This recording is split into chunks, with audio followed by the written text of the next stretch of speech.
Have you ever noticed how the biggest stories in the world can feel, well, distant? Almost like they're not quite real until something happens that crashes them right into your own life? Today, we're diving into a really powerful story from Taiwan, where the nightly news about a far-off war unlocks this deep inherited conflict, one that's fought not on a battlefield, but inside a family's memory. So it all starts on a quiet night.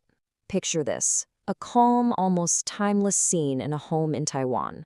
The moon is hanging in the sky, and on a screen, the stock market is hitting a new high.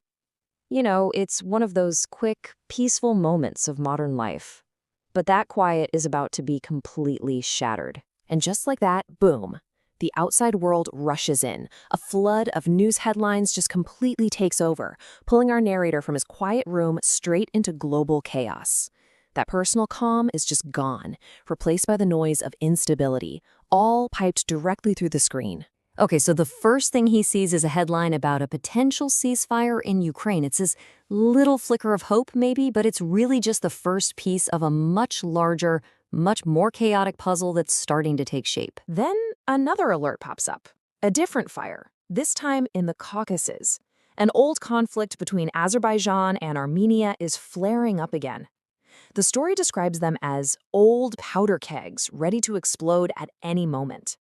So you can feel the sense of a world on edge just getting stronger and stronger with each headline. But it's this next piece of news that's the real trigger. Reports that Chechen fighters, who were once allied with Russia, are now turning against them, taking up arms in the mountains. For the narrator, this isn't just another story in the feed. This one is different.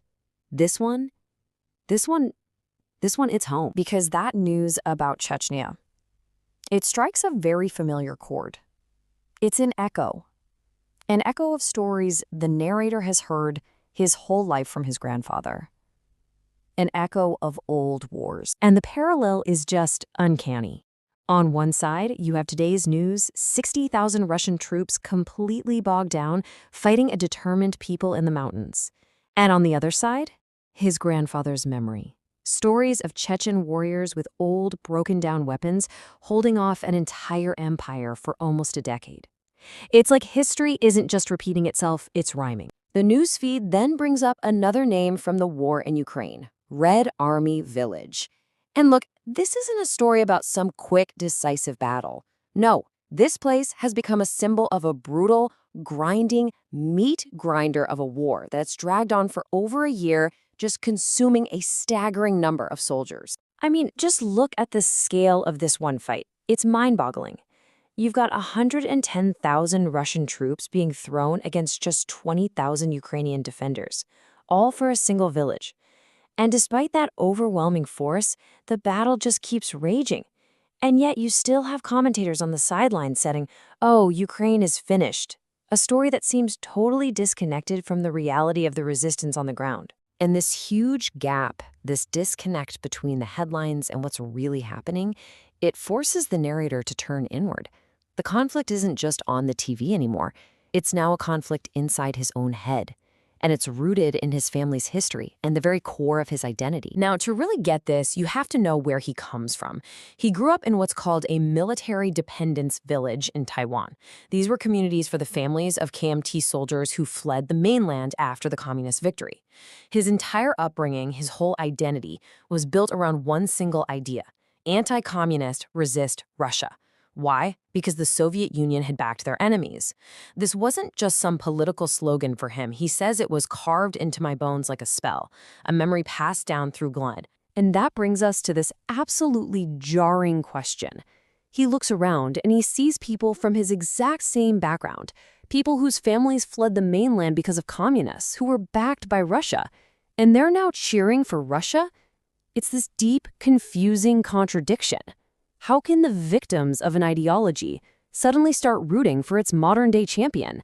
It just doesn't make any sense. To even begin to find an answer, the story has to go deeper. It shifts into this dreamlike state where memory and reality start to blur. We're taken to the one moment that started it all for his family in Taiwan, the moment of leaving, and the promise that was made. He has this vision of his grandfather standing on a crowded pier. The sea is churning. He's clutching a small leather suitcase, surrounded by his silent, defeated comrades. They're all just staring back at a home they know they can never return to.